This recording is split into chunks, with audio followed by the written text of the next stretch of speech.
খিদা নিবারণ যেরকম একটা রাষ্ট্রের জনগণের আছে, তেমনি রাষ্ট্রেরও কিন্তু খিদা আছে। তাই বললে যা তা খাওয়া যাবে না, ওভার খাওয়া যাবে না।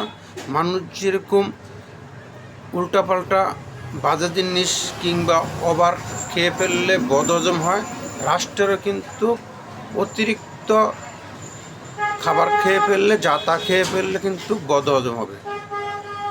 ট্যাক্সের কথা বলছি। ট্যাক্স নেওয়ার জন্য আপনারা যাকে তাকে টিন আইডি করতে বলবেন, এটা কিন্তু ঠিক না।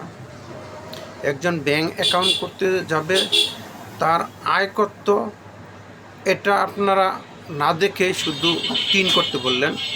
টিন করে ফেললেই তো আর হলো না, টিনটার কিন্তু ট্যাক্স দেওয়া লাগবে। একজন অ্যাকাউন্ট খুলতে গেছে, তাকে আপনি বাধ্য করতেছেন টিন করার জন্য, সে কিন্তু অ্যাকাউন্ট করার জন্য টিন করে ফেলতেছে।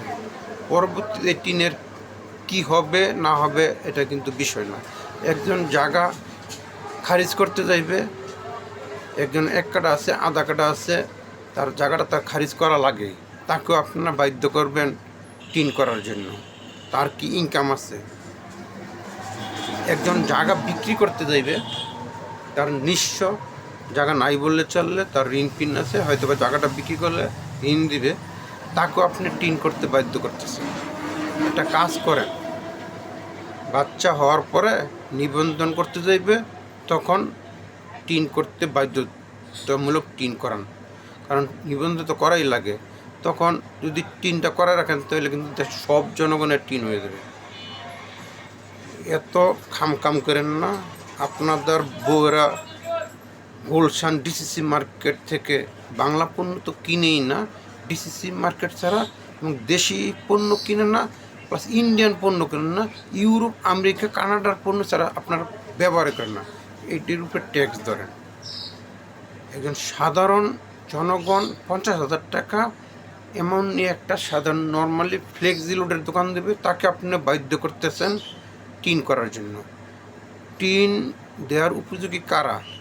মিনিমাম সারা বছর খেয়ে পরে 3 লাখ প্লাস যদি তার আয় হয়, তারপরে কিন্তু টিনের টাকা দেওয়া লাগে।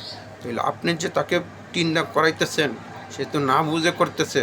তার 2 বছর, 3 বছর, 4 বছর পরে তার নামে একটা কর আইন বা মামলা হবে, তখন কি হবে? দেশের সাধারণ মানুষকে করের জটিলতা না ফেলে, আর অনেক জায়গা আছে যারা করের আওতায়, যারা কর দিতেছে না, তাদেরকে ধরুন।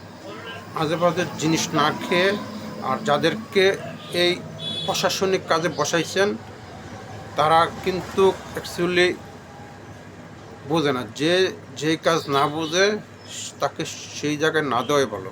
ক্রিকেট বিশেষজ্ঞ হতে হলে ক্রিকেট খেলে আসতে হয়। ফুটবল ম্যানেজমেন্টের দায়িত্ব নিতে হলে যেমন ফুটবল খেলে আসতে হয়, তেমনি কিন্তু এ ধরনের অভিজ্ঞ লোককে দেন না। তারা শুধু বেশি বেশি কর কীভাবে নেবে, আর বেশি বেশি কীভাবে খাইবে মাইরা, কীভাবে বিদেশ বাড়ি করবে, বিদেশ গিয়ে জায়গা সম্পত্তি কিনবে, এই ধান্দার জন্য ট্যাক্সগুলো বাড়াইতে হবে। ধন্যবাদ।